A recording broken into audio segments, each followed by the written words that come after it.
Hello बच्चों। आज मैं आपको एक्सरसाइज 7.1 समझाऊंगी। लास्ट क्लास में हमने इसकी इंट्रोडक्शन वीडियो की थी। तो क्वेश्चन स्टार्ट करते हैं। आज क्वेश्चन नंबर 1 आपके पास यहाँ पर है। Look at the given pattern carefully and complete the table. आपको क्या करना है, इस पैटर्न को अच्छे से देखना है और इस टेबल को कंप्लीट करना है। ठीक है, तो आपको याद होगा हमने लास्ट क्लास में ये मैच स्टिक वाला पैटर्न समझा था कि अगर एक ट्राइंगल हमको बनाना है तो 3 मैच स्टिक चाहिए, लेकिन यहाँ पर ट्राइंगल नहीं है।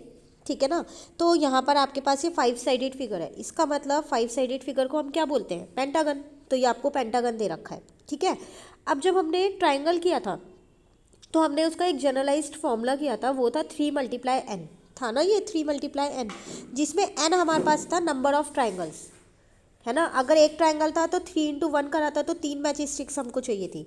अगर 2 ट्राइंगल थे तो 3 इंटू 2 किया था तो 6 मैच स्टिक हमें चाहिए थी। यही था ना जनरलाइज्ड फॉर्मूला। तो यहाँ पर बात हो रही है पेंटागन की। अब वो जो 3 था, 3 का मतलब नंबर ऑफ साइड्स थी जो भी आपके पास पॉलीगन है, बट यहाँ पर तो आपके पास पेंटागन है। तो पेंटागन में तो 5 साइड्स होती है। तो अब इसका जनरलाइज्ड फॉर्मूला क्या हो जाएगा, 5 इंटू एन, है ना। जब पेंटागन में 5 साइड होती है तो 5 इंटू एन ही तो करेंगे। तो अब आपको ये टेबल कंप्लीट करनी है। ठीक है ना, देखो जैसा कि उन्होंने भी लिख रखा है यहाँ, number of pentagons and number of match stick. तो अगर एक पेंटागन होगा तो कितनी मैच स्टिक चाहिए होंगी, काउंट कर लो, 1 2 3 4 5, तो यहाँ आ जाएगा 5।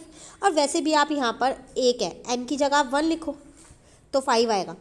अब कह रहा है नंबर ऑफ पेंटागन जो है यहाँ पर 2 है, तो 5 इंटू 2 कर दो, तो इसका मतलब 10 मैच स्टिक चाहिए होंगी।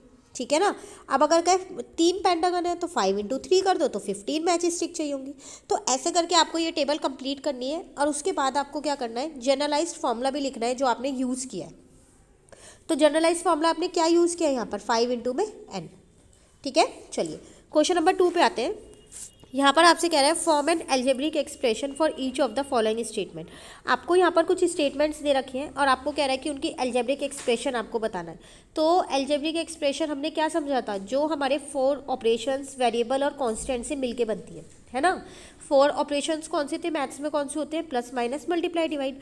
वेरिएबल्स कौन से होते हैं, जिनकी वैल्यू हमें नहीं पता होती, जो फ्लैक्चुएट होती रहती है, वेरी करती है ना। और कॉन्स्टेंट जो नंबर होते हैं। ठीक है ना। अब जैसे यहाँ फर्स्ट दे रखा है 3 मोर देन अ नंबर, 3 एक नंबर से ज़्यादा है, एक नंबर में 3 ज़्यादा कर दो, प्लस कर दो। मोर देन मतलब होता है ज़्यादा करना। ठीक है, तो नंबर क्या माने, नंबर तो हमें नहीं पता, तो चलिए उसको हम लेट कर लेते हैं। तो let the number be X. ठीक है ना। तो अकॉर्डिंग टू क्वेश्चन, अगर मैं क्वेश्चन के अकॉर्डिंग देखूँ तो 3 मोर देन मतलब प्लस आ नंबर मतलब एक्स, तो ये मेरी एल्जेब्रिक एक्सप्रेशन बन गई। ठीक है ना। ऐसे ही यहाँ कह रहा है 5 लेस देन अ नंबर। अब मैंने पता है क्या किया है, मैंने हर पार्ट में नंबर को x माना है, लेकिन ये कोई कंपलसरी नहीं है कि x ही मानना है, आप कुछ और भी मान सकते हो यहाँ पर। ठीक है, कोई सा भी एक अल्फ़ाबेट आप यहाँ मान सकते हो। ठीक है ना। अब यहाँ कह रहा है 5 लेस देन अ नंबर, तो मतलब लेस देन मतलब कम करना, तो नंबर में से 5 को कम कर दो, तो x माइनस 5, ये बन गई आपकी एल्जेब्रिक एक्सप्रेशन। ठीक है, फिर कह रहा है 2 taken away from a number. Taken away का मतलब होता है निकालना, मतलब माइनस करना, तो 2 टेकन अवे ना, तो x माइनस 2। ठीक है ना। उसके बाद कह रहा है 1 added to twice a number. ओ, अब यहाँ कह रहा है ट्वाइस, ट्वाइस मतलब कि नंबर को दुगना करना।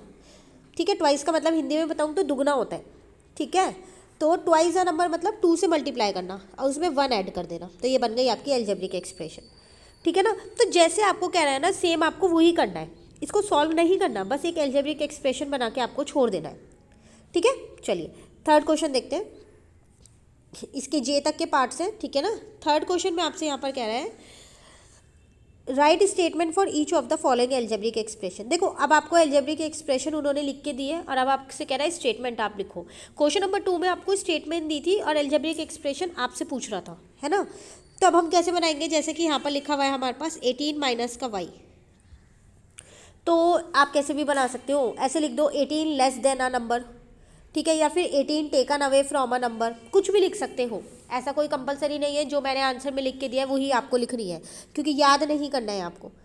ठीक है, तो आपको एक स्टेटमेंट बनानी है, आप अपनी मर्जी से भी बना सकते हो, हाँ, लेकिन ये होना चाहिए उस स्टेटमेंट से जब आप एल्जेब्रिक एक्सप्रेशन बनाओ तो यही बन के आनी चाहिए, कुछ और नहीं बननी चाहिए। ठीक है, अब जैसे यहाँ लिखा है 3x प्लस 4, तो thrice a number added to 4, या 4 is added to thrice a number. Thrice मतलब होता है 3 गुना करना, तो किसी भी नंबर को 3 से मल्टीप्लाई करना। ठीक है, तो ये मैं वो स्टेटमेंट बता रही हूँ जो मैं सोच रही हूँ। आप अपनी तरफ से खुद से इसकी स्टेटमेंट बना सकते हो, बस मतलब वही निकलना चाहिए जो एल्जेब्रिक एक्सप्रेशन आपको दे रखी है, ठीक है। उसके बाद है 1/4a, तो 1/4 ऑफ अ नंबर, बन गई एल्जेब्रिक एक्सप्रेशन, बन जाएगी इससे फिर, ठीक है ना। p-3, तो 3 लेस देन अ नंबर या 3 लेस देन p, आप ये लिख सकते हो, ठीक है ना। तो आप इसमें कोई से भी बना सकते हो, ठीक है। चलिए क्वेश्चन नंबर 4 पे आते हैं। कह रहा है right all the terms of the following. तो टर्म्स हमने की थी कि एक एल्जेब्रिक एक्सप्रेशन में बहुत सारी टर्म्स हो सकती हैं, और वो टर्म्स निकालेंगे कैसे, उनको ऑपरेशन से अलग करते हैं हम, मतलब प्लस माइनस मल्टीप्लाई डिवाइड से वो सेपरेट होती जाती है। जैसे कि अगर मैं आपको ए पार्ट यहाँ पर बताऊँ तो x + y + 2z है, तो आप देख रहे हो इसमें 3 टर्म्स हैं, कैसे, एक ए वाली है, एक ए वाली और एक ए वाली, तो तीनों टर्म को कॉमा लगा लगा के लिख दो आप ऐसे, ठीक है। अब अगर मैं आपसे इसकी पूछूं कि इसमें कितनी टर्म है, तो इसमें 2 टर्म है, एक टर्म ये है और एक टर्म ये है, ठीक है ना। अब एक और करते हैं, चलो ये, इसमें भी 2 टर्म है, लेकिन इसको लिखेंगे कैसे, एक x है इसमें और एक -1/2 है। एक चीज़ ध्यान रखिएगा आप हमेशा, जब भी टर्म के आगे माइनस होगा तो आप उसको साथ में लगाओगे, प्लस का साइन कभी भी नहीं लगता है।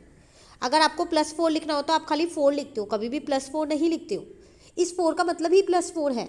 लेकिन अगर मैं आपसे बोलूँ कि -4 लिखो, तो आप -4 ऐसे ही लिखोगे, ऐसा नहीं है 4 लिख दोगे और कहोगे कि इसका मतलब ही माइनस है, बिल्कुल नहीं, ठीक है। तो जब भी टर्म के साथ माइनस का साइन होगा वो आप हमेशा लगाओगे, ठीक है ना। चलिए क्वेश्चन नंबर 5 देखते हैं। अब यहाँ पर आपसे वो क्या कह रहे हैं, right all the factors of the following. अच्छा, अब इस क्वेश्चन में आपको फैक्टर्स बताने हैं, तो देखो कैसे बताओगे आप फैक्टर्स। फैक्टर्स मतलब क्या है, आप इसको ना एक्सपेंड करके लिख दो। एक्सपेंड करना आपको आता है, जैसे कि अगर मैं आपको ये बताऊँ इसके फैक्टर, तो -3 इंटू में x इंटू में y इंटू में z, ये इसके फैक्टर्स हो गए, ठीक है। अब अगर जैसे सेकंड पार्ट ले हम 27p, तो क्या हम इसको ये लिख दें 27 इंटू p, ये इसके फैक्टर हो गए, नहीं, वो मैंने 3 इसलिए लिखा था क्योंकि वो प्राइम नंबर है, वो किसी की टेबल में नहीं आता, तो 3 को तो 3 लिखूंगी, लेकिन मैं 27 को तो लिख सकती हूँ, 3 3 जा 9, 3 जा 27 इंटू में p, तो ये इसके फैक्टर है, ना कि ये है, ठीक है। चलिए लास्ट क्वेश्चन, क्वेश्चन नंबर 6, फिर एक्सरसाइज आपकी ये कंप्लीट हो गई। Right the numerical coefficient of the following. तो यहाँ पर कोफिशिएंट बताना है, वो भी न्यूमेरिकल, न्यूमेरिकल मतलब नंबर वाला। कोफिशिएंट मतलब मैंने आपको बताया था, जिस भी चीज़ का वो कोफिशिएंट पूछ रहा है उसको छोड़ो, उस वेरिएबल को, उसके आगे पीछे जो भी डिजिट्स है वो लिख दो, यही बताया था। बट यहाँ पर बोल रहा है आपको न्यूमेरिकल कोफिशिएंट, तो जैसे हम देखें ना 2x, तो इसका कोफिशिएंट होगा, न्यूमेरिकल कोफिशिएंट 2 होगा, क्योंकि नंबर फॉर्म तो वही है, ठीक है। अगर मैं देखूँ 1/3x, तो x का कोफिशिएंट है यहाँ 1/3, तो ये है न्यूमेरिकल कोफिशिएंट। अब अगर मैं आपको बोलूँ 3abc माइनस का, तो न्यूमेरिकल कोफिशिएंट है यहाँ पर -3। साइन ध्यान रखना, साइन से यहाँ पर नंबर कट सकते हैं अगर आप साइन नहीं लगाओगे तो, ठीक है। तो ये था आपके पास क्वेश्चन नंबर 6। तो ये छोटी सी एक्सरसाइज थी जो हमने आज कंप्लीट कर ली है। सॉल्यूशन मैं आपको इसके दिखा देती हूँ। चैप्टर नंबर 7 यहाँ लिखा है, ये रही एक्सरसाइज 7.1। क्वेश्चन नंबर 1 मैंने आपको नहीं करवाया है, वो आपको खुद से करना है बुक में, ठीक है।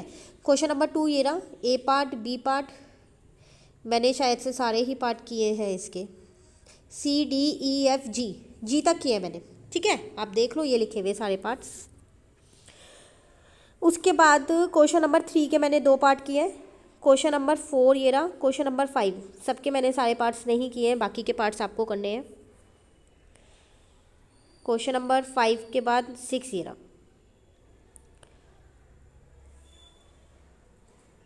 ठीक है। तो ये है आपके पास एक्सरसाइज 7.1। नेक्स्ट क्लास में 7.2 समझेंगे। Thank you.